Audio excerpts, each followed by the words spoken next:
বারাকাতুহু। সম্মানিত দর্শক, ঘটনা সত্য না মিথ্যা বলতে পারবো না, কিন্তু যেভাবে দেখেছি ফেসবুকে এবং কয়েকটি পত্রিকার ফটো কার্ড ব্যবহার করে যেভাবে খবরটি চারিদিকে ছড়ানো হয়েছে, তাতে করে আমার ব্যক্তিগতভাবে ভালো লেগেছে। খবরটা হলো এরকম: নরেন্দ্র মোদীর অভিমান ভাঙানোর জন্য বা তার সঙ্গে কথা বলার জন্য মার্কিন প্রেসিডেন্ট ডোনাল্ড ট্রাম্প 5 বার টেলিফোন করেছেন, 5 টাইমস, এবং মিস্টার নরেন্দ্র মোদী টেলিফোন ধরেননি। এই বিষয়টি আসলে আমার খুব ভালো লেগেছে। আমি বহুদিন পশ্চিমা দেশে থেকেছি, ইউরোপ, আমেরিকার বহু দেশে গিয়েছি এবং দীর্ঘ সময় ধরে বহু শহরে থেকেছি। গায়ের রং একটু সাদা হলে তারা আমাদের এশিয়ান যে চামড়া, এদেরকে মানুষ মনে করেন না। এমনও দেখা গেছে যে ইউরোপের একজন সাধারণ ট্যাক্সি ড্রাইভার আমাদের বাংলাদেশ বা ভারত থেকে গিয়েছেন শত কোটি টাকার মালিক, যাকে আমরা সাধারণত বিলিয়নিয়ার বলি। তো তার সঙ্গে যখন তিনি কথাবার্তা বলছেন বা বাতচিত করছেন, কেমন যেন একটা আভিজাত্য, কেমন যেন একটা ভাবসাব তাদের মধ্যে, আর চোখে মুখে যার সঙ্গে কথা বলছেন এশীয় লোকজন, তাদের প্রতি একটা তাচ্ছিল্য ভাব। এবং একই শুধু বাংলাদেশ ভারত নয়, শ্রীলঙ্কা, তারপরে শেষে যাকে বলা হয় চীনের যারা লোকজন আছেন তাদেরকেও তাচ্ছিল্য করেন। কিন্তু আরবের যারা লোকজন, যাদের টাকা পয়সা আছে, তাদের লেখাপড়া থাকুক বা না থাকুক, তাদেরকে দেখলে ইউরোপের যারা লোকজন রয়েছে বেশ তোয়াজ এবং তদবির করেন। অদ্ভুত একটা বিষয় যে পুরো সোসাইটিটি, অর্থাৎ আমেরিকান সোসাইটি এবং ইউরোপিয়ান সোসাইটি, এগুলো টাকার পেছনে ছুটে।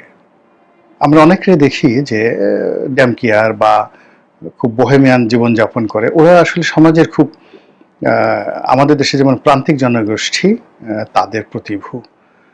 আর দু একজনকে দেখি যারা কোনো একটা কোম্পানির সিইও বা অনেক টাকা, ওরা দারিদ্রতার ভাব দেখায়, ওটা এক ধরনের আসলে ভণ্ডামি, এক ধরনের ভণ্ডামি। কিন্তু ওই সমাজে যারা আছেন, মিস্টার ডোনাল্ড ট্রাম্প তাদের প্রতিভূ, ওই রিয়াল, প্রচণ্ড অহংকারী, প্রচণ্ড যাকে বলা হয় আর্ত প্রশংসা, মানে সবসময় চান যে আমার প্রশংসা করা হোক। তারপর প্রতিপক্ষ তাকে বিচার বিশ্লেষণ করেন প্রথমে টাকা দিয়ে। আমি অনেক ইউরোপীয় বড় বড় বায়ার, মানে তারা আমি কোন ব্র্যান্ডের শার্ট পরছি, আমার হাতে কি ঘড়ি, প্যাটেক ফিলিপ না রোলেক্স, এটা প্রথমে তারা দেখে। আমার যে পায়ে জুতো থাকে, এটা কি মরিসি না বালি, কোন ব্র্যান্ডের আমি জুতো পরছি, এটাও খেয়াল করে। আমার হাতের যে ব্যাগ, যে ব্যাগটি ছোট ব্যাগ কিংবা আমার যে ট্রাভেল ব্যাগ, সেটা কোন ব্র্যান্ডের, এগুলো তারা দেখে। এরপরে লজ্জাসবের মাথা খেয়ে জিজ্ঞাসা করে যে ঠিক আছে, তুমি কি গাড়ি চালাও, মানে তোমার কটা গাড়ি আছে, কি গাড়ি চালাও। এবং যখন দেখে যে তারা যে জীবনযাত্রা তাদের রয়েছে তার সমপর্যায়ের বা তাদের সে ভালো পর্যায়ের কোনো বাংলাদেশি লোকজন আছেন, সে যদি নিজেকে ওইভাবে উপস্থাপন করতে পারেন, তখন সেখানে শুরু হয় তোয়াজ তবি, oh mister Rony, you are so nice, oh my god, তোমাদের দেশে যাব, এ সমস্ত ভাবসাব দেখায়। কিন্তু প্রথম দিকে যখন আমরা বলার চেষ্টা করেছি, অনুগত থাকার চেষ্টা করেছি বা ঠিক শো অফ করার চেষ্টা করেছি, তখন তারা আমাদের পুরো দেশটাকে মনে করেছে একটা ল্যান্ড অফ বেগার, ভিক্ষুকের দেশ। এনিওয়ে, আমি যতদিন ব্যবসা বাণিজ্য করেছি ততদিন প্রথম কয়েক বছর বুঝতে পারিনি, পরে যখন বুঝতে পেরেছি তখন ওইভাবে তাদের সঙ্গে স্ট্যাটাস মেনটেন করে চলেছি তাদের দেশে। এবং যখন তারা আমাদের দেশে এসেছে, আমি অনেক বায়ারদের, বেশিরভাগ বায়ারদের হোটেলের বিল পর্যন্ত, মানে এখানে তারা যে থেকেছে পুরো বিল, 3 বেলা 4 বেলা খাবার দাবারের সব কিছু পে করেছি, ব্যবসা হোক বা না হোক। এবং অনেক ক্ষেত্রে আবার তাদেরকে বেশ দামি দামি উপহার দিয়ে দিয়েছি। পরে কি হলো যে বায়ারদের সঙ্গে আমার যে সম্পর্ক, সেই সম্পর্কের ক্ষেত্রে আমি যখন পরবর্তীকালে গিয়েছি, দেখা গেল যে এয়ারপোর্টে সেই বায়ার বা আমার যারা এজেন্ট রয়েছেন, তারা নিজেরা সে রাত 3টার সময় এসে দাঁড়িয়ে থাকতেন, অনেকে স্ত্রী নিয়ে বা সন্তান সন্ততি নিয়ে। এটা অর্জন করতে হয়েছে, এবং এই অর্জন করার জন্য যে বিনিয়োগ দরকার, ঘাড় বাঁকা দরকার, তো সেটা আমি যখন বাঙালির কারোর মধ্যে দেখি, ভারতের কারোর মধ্যে দেখি, এমনকি পাকিস্তানের কারোর মধ্যে দেখি, আমার ভালো লাগে। ইমরান খানকে আমার খুব ভালো লাগতো। ইমরান খান যেভাবে সিনা উঁচু করে চলতেন, যতদিন তিনি রাজত্ব করেছেন দেশের ভিতরে এবং বাইরে, তিনি বাঘের বাচ্চা শেরে পাকিস্তান হিসেবে তিনি যাকে বলা হয় রাজনীতি করেছেন, রাষ্ট্র পরিচালনা করেছেন। বিশ্বের যে কোনো মঞ্চে, সেটা আমেরিকার প্রেসিডেন্ট হোক, জাতিসংঘ হোক, কিংবা চীনে হোক, কিংবা পুতিনের সঙ্গে বৈঠক করতে গিয়ে তার যে অভিব্যক্তি দেখেছি, তিনি সেই পাকিস্তানের পাজামা পাঞ্জাবি মানে শেরওয়ানি, তার একটা সাধারণ স্যান্ডেল, অথচ আপনারা জানেন he is one of the smartest Oxford graduate, smartest man.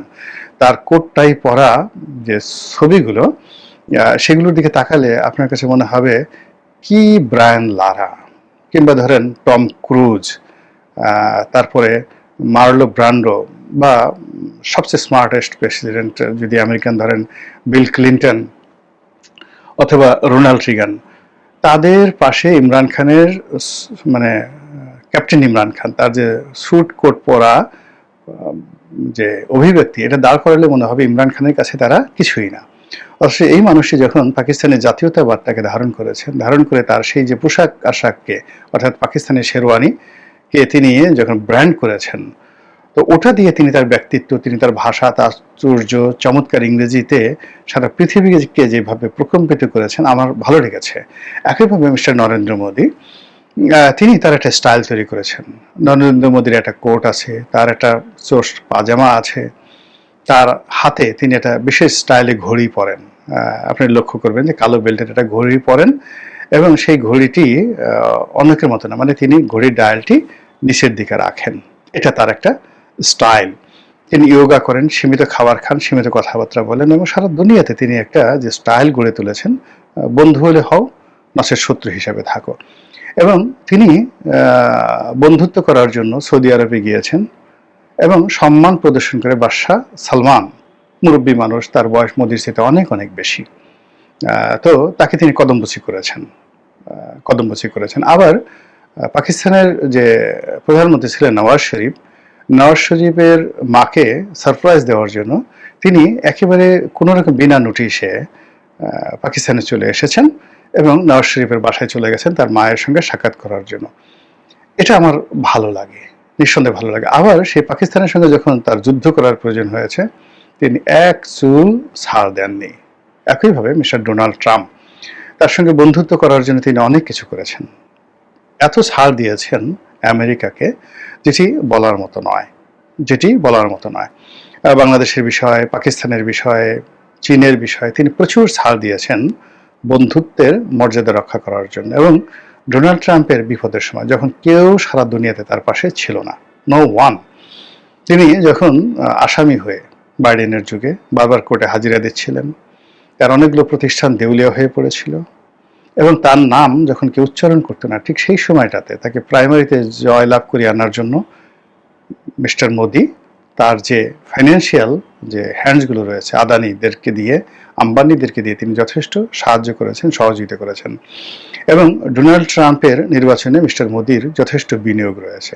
Modi সেটা আশা করেছিলেন যে অ্যাটলিস্ট চলমান যে সম্পর্কগুলো রয়েছে, সেই সম্পর্কগুলো বহাল থাকবে, আর নতুন করে মিস্টার ট্রাম্পের যুগে ভারতকে তিনি এমন কিছু উপহার দিবেন যে উপহারের ফলে ভারতের রাজনীতিতে মিস্টার নরেন্দ্র মোদী এবং তার দল বিজেপি তারা একটা ভালো অবস্থানে থাকবে। কিন্তু ওই যে ডোনাল্ড ট্রাম্প, তার যে পশ্চিমা সংস্কৃতি, গায়ের রঙের যে আভিজাত্য, এবং ভারতীয়দেরকে ন্যাটিভ মনে করার যে চিন্তা এবং চেতনা, এই কারণে কি হলো, এই দ্বিতীয়বার সে প্রেসিডেন্ট হয়ে তার যে একজন পরীক্ষিত বন্ধু, তাকে তিনি অপমান করলেন, রীতিমতো বিট্রে করলেন। আপনাদের মনে আছে যে আগের বার যখন ডোনাল্ড ট্রাম্প ক্ষমতায় এসেছিলেন, তখন নরেন্দ্র মোদীকে তার খুব দরকার ছিল।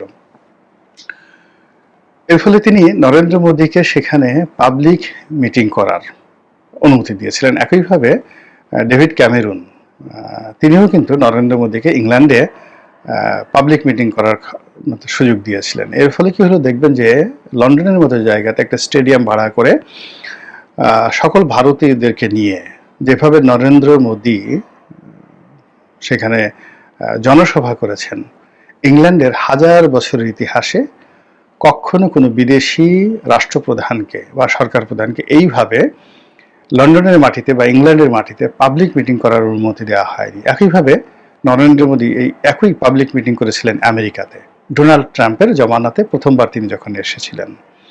আবার সেটাকে সেলিব্রেট করার জন্য বা সেটা রিটার্ন দেওয়ার জন্য নরেন্দ্র মোদী সস্ত্রীক ডোনাল্ড ট্রাম্পকে দাওয়াত করে যেভাবে সমস্ত রাষ্ট্রীয় প্রোটোকল ভেঙে তিনি ডোনাল্ড ট্রাম্পকে নিয়ে তার নিজের যে রাজ্য গুজরাট সেখানে তিনি নিয়ে গিয়েছিলেন এবং তাকে সম্মানিত, বিমোহিত, আশ্চর্য করার জন্য তিনি যা করেছেন, এটাও ভারতের ইতিহাসে কখনো কোনো বিদেশি রাষ্ট্রপ্রধান বা সরকার প্রধানকে নিয়ে ভারতীয় কোনো সরকার প্রধান, রাষ্ট্রপ্রধান এইরকম আধিক্যতা দেখায়নি। তো নরেন্দ্র মোদী বন্ধুত্বের জন্য এটা করতে পারেন, করেন, কিন্তু যেই মুহূর্তে মানে আঙ্গুল বাঁকা করেছে মিস্টার ট্রাম্প, নরেন্দ্র মোদীও কিন্তু আর হাউমাউ করে কাঁদেনি, সে পাল্টা ব্যবস্থা নিয়েছে। আপনারা জানেন যে রাশিয়ার কাছ থেকে তেল কেনা নিয়ে বাইডেনের জমানা থেকে নরেন্দ্র মোদীর সঙ্গে ভারতের সঙ্গে একটি টানাপোড়েন যাচ্ছে। তো সেক্ষেত্রে ভারতের যুক্তি যে এখনো পর্যন্ত যদি ধরেন তেল কেনা, রাশিয়ান তেল কেনা, তো সবচেয়ে বেশি তেল কিনছে চীন। তো চীনের বিরুদ্ধে তো আমেরিকা কিছুই করতে পারছে না, তো সেখানে ভারত কিনলে অসুবিধা কি? আমি শেখ হাসিনার জমানাতে শেখ হাসিনাকে পরামর্শ দিয়েছিলাম যে বাংলাদেশের অর্থনীতি একদম পাল্টে যেত, একদম পাল্টে যেত, তারপর শেখ হাসিনাকে হয়তো ক্ষমতা ছাড়তে হতো না যদি ওই সময়টাতে রাশিয়ার কাছ থেকে তেল কিনতো এবং আমাদের যে রিফাইনারিগুলো রাশিয়ান তেল রিফাইন করার জন্য উপযুক্ত না।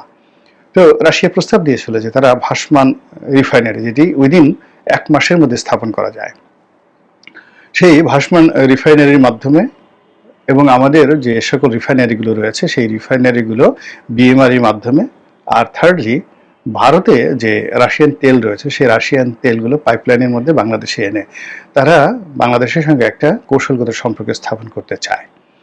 এবং এই কাজটি যদি বাংলাদেশ করতে পারত, শুধুমাত্র ভারতের সঙ্গে একটি ভালো সম্পর্ক রেখে তারা নেপাল, ভুটান, শ্রীলঙ্কাকে যদি এই পাইপলাইনের সাথে সংযুক্ত করত, বিশ্বাস করেন বাংলাদেশের অর্থনীতি আজকে এখন যা আছে তার 3 থেকে 4 গুণ হয়ে যেত। আপনি একটু ডাটা নিয়ে দেখেন তো যে এলএনজি এবং পেট্রোলিয়াম খাতে আমরা গত 5 বছরে কি পরিমাণ আমদানি করেছি, এবং সেই আমদানিতে অ্যাটলিস্ট রাশিয়ান তেল আমরা আনলে আমাদের 45% সেভ হতো। আর এই খাতে অন্তত $200 বিলিয়ন, আবার বলছি, এই খাতে অন্তত $200 বিলিয়ন রাশিয়ান সরকার এখানে বিনিয়োগ করত। পুরো বাংলাদেশ যাকে বলা হয়, যাকে মানে এমন একটা অর্থনৈতিক জোনে ঢুকে যেত যেখানে আমেরিকাটা হুল ফুটাতে পারতো না। আজ আমরা যে রোহিঙ্গা সমস্যায় ভুগছি, আজ আমরা যে প্রবলেমগুলোতে ভুগছি, এগুলোর একটাও থাকতো না যদি রাশিয়া এখানে আসতো। একই সঙ্গে যদি আমরা সেই শেখ হাসিনা যদি সিদ্ধান্ত নিতে পারতো ভারতের সঙ্গে জাস্ট জিত করে আগে রাশিয়াকে আনতো, রাশিয়াকে এনে রাশিয়া যখন বাংলাদেশে উপস্থিত থাকতো তারা সঙ্গে সঙ্গে চীনকে নিয়ে আসতো তিস্তা প্রকল্পে, তাহলে কি হতো, যেভাবে আমেরিকা এবং চীনকে পাকিস্তান ম্যানেজ করছে ঠিক সেইভাবে শেখ হাসিনা পারতো। কিন্তু এই কথাগুলো আমি বলেছিলাম, ওই সাহস তাদের হয়নি ওই মুহূর্তে।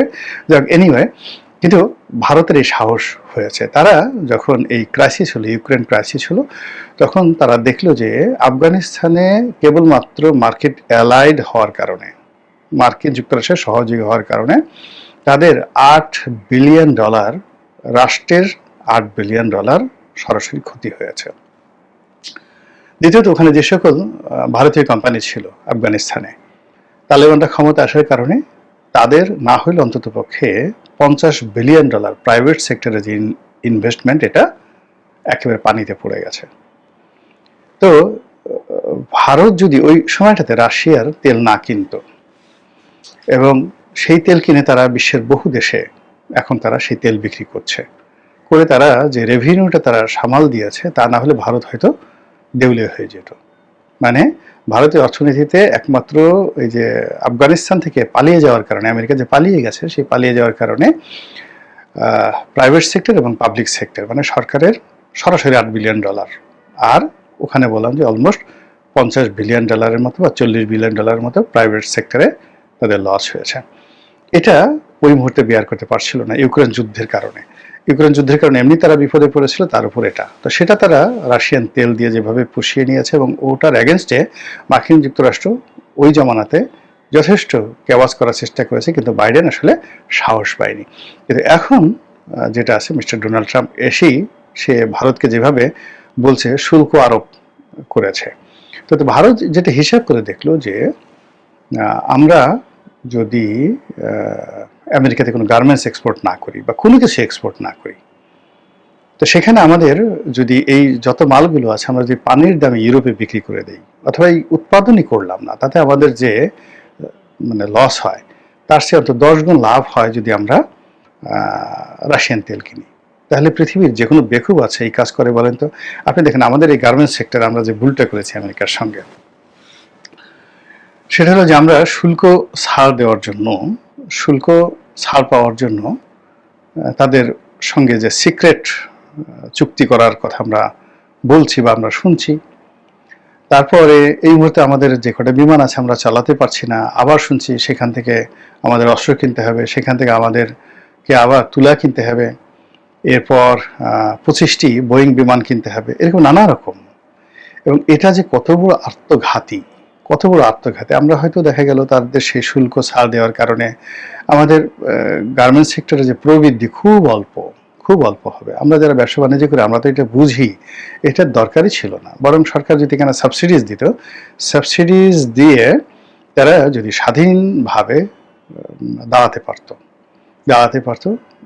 একটা নতুন ইতিহাস তৈরি হয়ে যেত। কিন্তু সেটা না করে আমরা যেভাবে নতজানু হয়েছি, তার ফলে কি হলো, এখন দেখুন আমেরিকা বাংলাদেশে তাদের যে দূতাবাস কর্মকর্তা, তাদের মানে প্রাইভেট সিকিউরিটির জন্য, তাদের সিকিউরিটির জন্য তারা আলাদা একটা পুলিশ বাহিনী গঠন করবে আমাদের ভিতর থেকে নিয়ে। এটা শেখ হাসিনার জামানায় কল্পনা করা যেত বলেন তো? শেখ হাসিনার জামানাতে পিটার ডি হাসের সেই পুলিশ প্রোটোকল নিয়ে নিলেন তিনি, এবং পরবর্তীতে নির্দেশনা জারি করলেন যে তোমাদেরকে আর পুলিশ টুলিশ দেওয়া হবে না, বড় যে তোমরা আনসার ব্যাটালিয়ন পেতে পারো, but subject to pay the dues. এদের বেতন ভাতা, তেল, গাড়ি সব তোমাদেরকে দিতে হবে। এবং আমেরিকা সেটা করতে বাধ্য হয়েছে। এখন সেই যে ঘাড় তেড়ামি, সেই ঘাড় তেড়ামি থেকে এখন আমরা আমেরিকার কদম মোবারক কিভাবে চুম্বন করছি।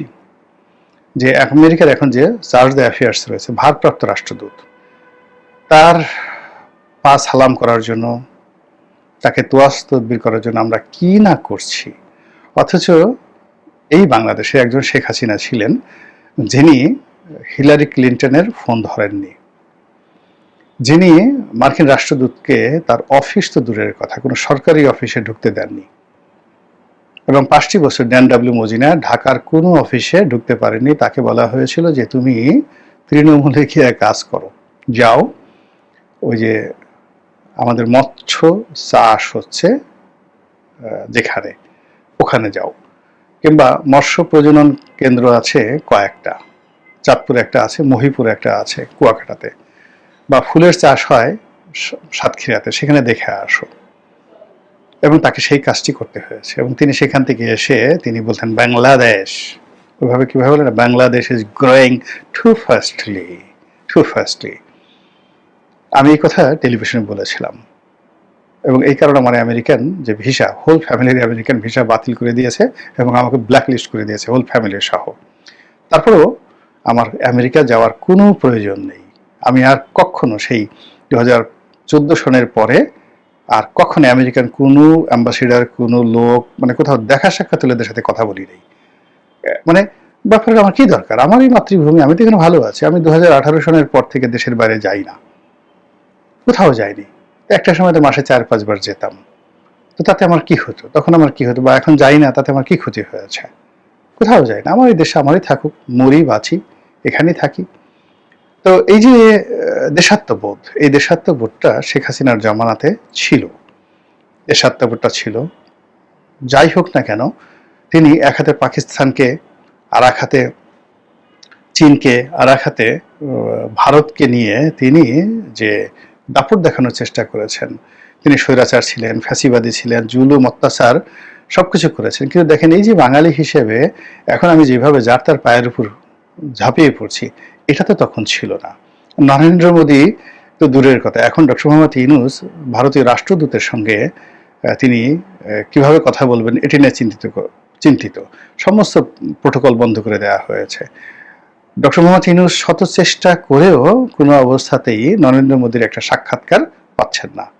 আর এই বাংলাদেশে একজন শেখ হাসিনা ছিল, যেটা নরেন্দ্র মোদীকে যখন চাইতেন বাংলাদেশে আসতে হতো, যখন চাইতেন ভিডিও কলে তিনি তাকে পেতেন, এবং ছোট ছোট বিষয়ে নরেন্দ্র মোদীকে বাংলাদেশে এনে তিনি যে সকল প্রকল্প উদ্বোধন করিয়েছেন, এটা কিভাবে সম্ভব বলেন? এনিওয়ে, তো এটা যেমন আমাদের ছিল, এখন আবার নরেন্দ্র মোদী যেই কাজটি ভারতীয়দের জন্য করছে, সে যেভাবে আমেরিকার নাকে দড়ি পরিয়েছে, যেভাবে নথ পরিয়েছে, যেভাবে কানে দুল পরিয়েছে, তারপরে যেভাবে ডোনাল্ড ট্রাম্পকে এখন ঘোরানোর চেষ্টা করছে, আমি মনে করি যে এশিয়া রাজনীতির জন্য, এশিয়া সাবকন্টিনেন্ট রাজনীতির জন্য একটা নতুন যাকে বলা হয় ইতিহাস, এবং সেই ইতিহাসে পার্ট হিসেবে আমরাও আগামীতে আমেরিকার যে দাদাগিরি, সেই দাদাগিরি কিছুটা হলেও নিয়ন্ত্রণ করতে পারবো যদি ভারত, আমেরিকা বা ডোনাল্ড ট্রাম্পকে একটা শিক্ষা দিতে পারে।